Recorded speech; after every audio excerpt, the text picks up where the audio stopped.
ओम शांति। आज 11 दिसंबर 2020 की साकार मुरली। आज बाबा ने कहा, मीठे बच्चे, Madhuban holiest of the Holi बाप का घर है। यहाँ तुम किसी भी पतित को नहीं ला सकते। प्रश्न, इस ईश्वरीय मिशन में जो पक्के निश्चय बुद्धि है उनकी निशानियां क्या होंगी? उत्तर में है, पहला पॉइंट, उनकी निशानी है वो स्तुति निंदा सब में धीरज से काम लेंगे। दूसरा, क्रोध नहीं करेंगे।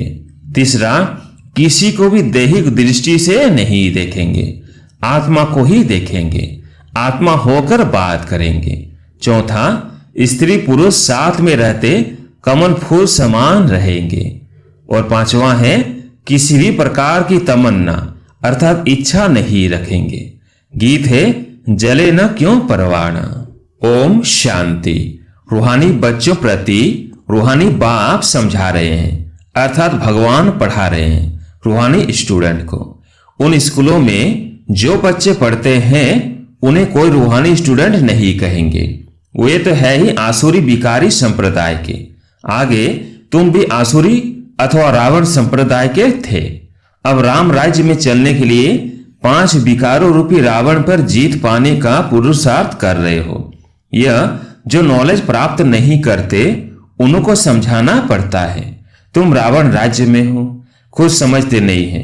तुम अपने मित्र संबंधियों आदि को कहते हो हम बेहद के बाप से पढ़ते हैं, तो ऐसे नहीं क्यों निश्चय करते हैं? कितना भी बाप कहे या भगवान कहे तो भी निश्चय नहीं करते। नए को तो यहाँ आने का हुक्म नहीं है। बिगर चिट्ठी व बिगर पूछे तो कोई आ भी नहीं सकते, परंतु कहां कोई आ जाते हैं। यह भी कायदे का उल्लंघन है। एक एक का पूरा समाचार नाम आदि लिख पूछना होता है, इनको भेज देवे। फिर बाबा कहते हैं भले भेज दो। अगर आसुरी पतित दुनिया के स्टूडेंट होंगे तो बाप समझाएंगे। वो पढ़ाई तो विकारी पतित पढ़ाते हैं, ये ईश्वर पढ़ाते हैं। उस पढ़ाई से पाए पैसे का दर्जा मिलता है। भल कोई बहुत बड़ा इम्तिहान पास करते हैं, फिर कहां तक कमाते रहेंगे? विनाश तो सामने खड़ा है। नेचुरल कैलेमिटीज भी सब आने वाली है, यह भी तुम समझते हो। जो नहीं समझते हैं उन्हों को बाहर विजिटिंग रूम में बिठाए समझाना होता है। यह ईश्वरीय पढ़ाई, इसमें निश्चय बुद्धि विजयंती होंगे, अर्थात विश्व पर राज्य करेंगे।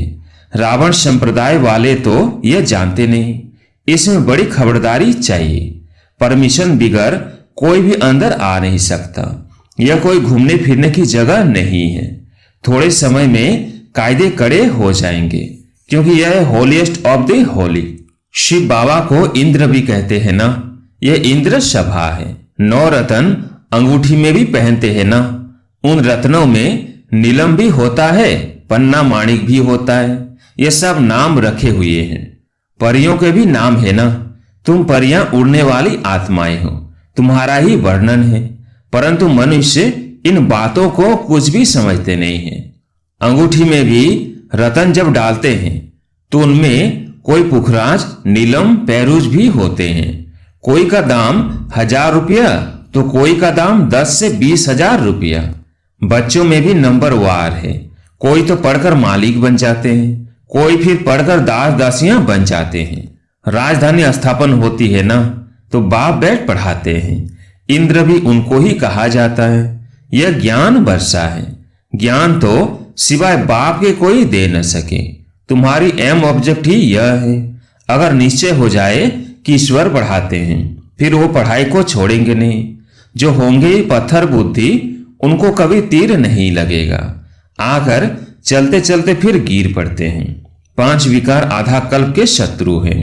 माया देहाभिमान में लाकर थप्पड़ मार देती है, फिर आश्चर्यवश सुनंती कथंती भागंती हो जाते हैं। यह माया बड़ी दुस्तर है, एक ही थप्पड़ से गिरा देती है। समझते हैं हम कभी नहीं गिरेंगे, फिर भी माया थप्पड़ लगा देती है। यह स्त्री पुरुष दोनों को पवित्र बनाया जाता है, सो तो ईश्वर के सिवाय कोई बना न सके।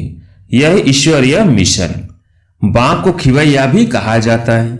तुम हो नैया, खिवैया आते हैं सभी की नैया को पार लगाने।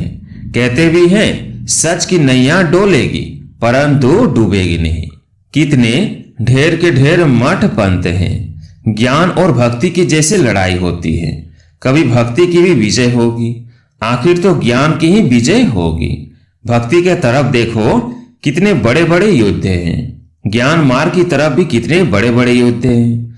अर्जुन भीम आदि नाम रखे हैं, ये तो सब कहानियां बैठ बनाई हैं। गायन तो तुम्हारा ही है, हीरो हीरोइन का पार्ट तुम्हारा अभी बज रहा है। इस समय ही युद्ध चलती है। तुम्हारे में भी बहुत है जिन बातों को बिल्कुल समझते नहीं हैं। जो अच्छे अच्छे होंगे उनको ही तीर लगेगा, थर्ड क्लास तो बैठ न सके।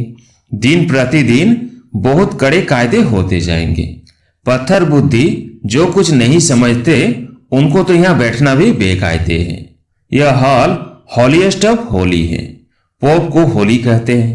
यह तो बाप है होलीएस्ट ऑफ होली। बाप कहते हैं इन सभी का मुझे कल्याण करना है। यह सब विनाश हो जाने वाले हैं। यह भी कोई सब थोड़ी समझते हैं। बल सुनते हैं परंतु एक कान से सुन दूसरे कान से निकाल देते हैं। न कुछ धारण करते हैं न कराते हैं। ऐसे गूंगे बहरे भी बहुत हैं। बाप कहते हैं हियर नो इविल। वो तो बंदर का चित्र दिखाते हैं परंतु ये तो मनुष्य के लिए कहा जाता है। मनुष्य इस समय बंदर से भी बदतर है। नारद की भी कहानी बैठ बनाई है। उनको बोला तुम अपनी शक्ल तो देखो, 5 विकार तो अंदर में नहीं है। जैसे साक्षात्कार होता है, हनुमान का भी साक्षात्कार होता है ना। बाप कहते हैं कल्प कल्प यह होता है। सतयुग में यह कुछ भी बातें होती नहीं। यह पुरानी दुनिया ही खत्म हो जाएंगी। जो पक्ष के निश्चय बुद्धि है वो समझते हैं कल पहले भी हमने यह राज्य किया था।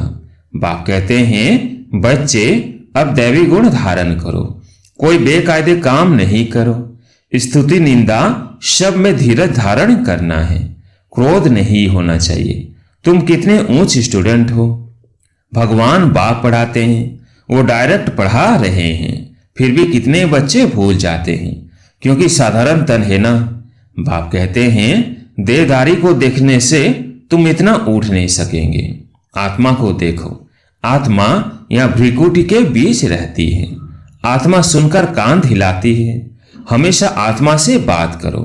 तुम आत्मा इस शरीर रूपी तख्त पर बैठी हो। तुम तमो प्रधान थी, अब सतो प्रधान बनो। अपने को आत्मा समझ बाप को याद करने से देह का भान छूट जाएगा। आधा कल्प का देह अभिमान रहा हुआ है। इस समय सब देह अभिमानी है। अब बाप कहते हैं देही अभिमानी बनो। आत्मा ही सब कुछ धारण करती है। खाती पीती सब कुछ आत्मा करती है। बाप को तो अभोक्ता कहा जाता है। वह है निराकार। ये शरीरधारी सब कुछ करते हैं। वो खाता पीता कुछ नहीं, अभोक्ता है। तो इसकी फिर वो लोग कॉपी बैठ करते हैं। कितना मनुष्यों को ठगते हैं। तुम्हारी बुद्धि में अभी सारा ज्ञान है। कल पहले जिन्होंने समझा था वही समझेंगे।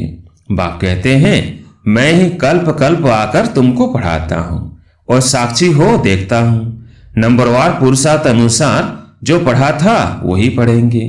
टाइम लगता है। कहते हैं कलयुग अभी 40,000 वर्ष शेष है। तो घोर अंधियारे में है ना। इसको अज्ञान अंधियारा कहा जाता है। भक्ति मार्ग और ज्ञान मार्ग में रात दिन का फर्क है। यह भी समझने की बातें हैं। बच्चे बड़ी खुशी में डूबे हुए रहने चाहिए। सब कुछ है, कोई तमन्ना नहीं। जानते हैं कल पहले मिसल हमारी सब कामनाएं पूरी होती है, इसलिए पेट भरा रहता है।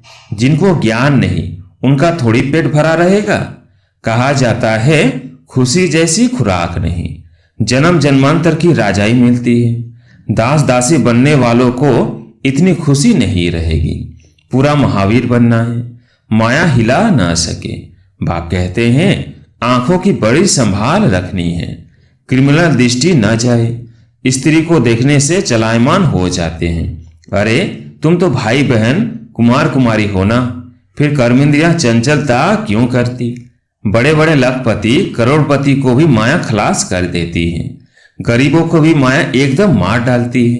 फिर कहते बाबा हमने धक्का खाया, अरे 10 वर्ष के बाद भी हार खा ली, अब तो पाताल में गिर पड़े। अंदर में समझते हैं इनकी अवस्था कैसी है। कोई कोई तो बड़ी अच्छी सर्विस करते हैं। कन्याओं ने भी भीष्म पितामह आदि को बाण मारे हैं ना। गीता में थोड़ा बहुत है, यह तो है ही भगवानुवाच। अगर कृष्ण भगवान ने गीता सुनाई तो फिर ऐसा क्यों कहते, मैं जो हूं जैसा हूं कोई बिरला जानते। कृष्ण यहां होता तो पता नहीं क्या कर देते। कृष्ण का शरीर तो होता है सतयुग में। यह नहीं जानते कि कृष्ण के बहुत जन्मों के अंत के शरीर में मैं प्रवेश करता हूं। कृष्ण के आगे तो झट सब भाग आए। पोप आदि आते हैं तो कितना झुंड जाकर इकट्ठा होता है। मनुष्य थोड़ी समझते कि समय सब पतित तमो प्रधान है। कहते भी हैं हे पतित पावन आओ, परंतु समझते नहीं कि हम पतित हैं। बच्चों को बाप कितना अच्छी रीति समझाते हैं। बाबा की बुद्धि तो सब सेंटर्स के अनन्य बच्चों तरफ चली जाती है। जब जास्ती अनन्य बच्चे यहाँ आते हैं तो फिर यहाँ देखता हूँ, नहीं तो बाहर में बच्चों को याद करना पड़ता है। उनके आगे ज्ञान डांस करता हूँ। मेजोरिटी ज्ञानी तो आत्मा होते हैं तो मजा भी आता है, नहीं तो बच्चियों पर कितना अत्याचार होते हैं, कल्प कल्प सहन करना पड़ता है। ज्ञान में आने से फिर भक्ति भी छूट जाती है। घर में समझो मंदिर है, स्त्री पुरुष दोनों भक्ति करते हैं। स्त्री को ज्ञान की चटक लग जाती है और भक्ति छोड़ देती तो कितना हंगामा हो जाएगा। विकार में भी न जाए, शास्त्र आदि भी न पढ़े तो झगड़ा होगा ना। इसमें विघन बहुत पड़ते हैं और सत्संग में जाने के लिए रोकते नहीं है। यह है पवित्रता की बात। पुरुष तो नहीं रह सकते तो जंगल में चले जाते। स्त्रियां कहाँ जाए? स्त्रियों के लिए वो समझते हैं नरक का द्वार है। बाप कहते हैं ये तो स्वर्ग का द्वार है। तुम बच्चियां अभी स्वर्ग स्थापन करती हो, इनसे पहले नरक का द्वार थी, अभी स्वर्ग की स्थापना होती है। सतयुग है स्वर्ग का द्वार, कलयुग है नरक का द्वार। यह समझ की बात है। तुम बच्चे भी नंबरवार पुरुषार्थ अनुसार समझते हो। भले पवित्र तो रहते हैं, बाकी ज्ञान की धारणा नंबरवार होती है। तुम तो वहां से निकलकर यहां आकर बैठे हो, परंतु अब तो समझाया जाता है गृहस्थ व्यवहार में रहना है। उन्हों को तकलीफ होती है, या रहने वालों के लिए तो कोई तकलीफ नहीं है। तो बाप समझाते हैं कमल फूल समान गृहस्थ व्यवहार में रहते पवित्र रहो। सो भी इस अंतिम जन्म की बात है। गृहस्थ व्यवहार में रहते हुए अपने को आत्मा समझो। आत्मा ही सुनती है, आत्मा ही अब बनी है। आत्मा ही जन्म जन्मांतर भिन्न भिन्न ड्रेस पहनती आई है। अब हम आत्माओं को वापिस जाना है, बाप से योग लगाना है। मूल बात है यह। बाप कहते हैं मैं आत्माओं से बात करता हूं। आत्मा भ्रिकुटी के बीच रहती है, इन आर्गन्स द्वारा सुनती है। आत्मा इनमें नहीं होती तो शरीर मुर्दा बन जाता। बाप कितना वंडरफुल ज्ञान आकर देते हैं। परमात्मा बिगर तो यह बातें कोई समझा न सके। सन्यासी आदि कोई आत्मा को थोड़ी देखते हैं, वह तो आत्मा को परमात्मा समझते हैं। दूसरा फिर कहते आत्मा में लेप छेप नहीं लगता है।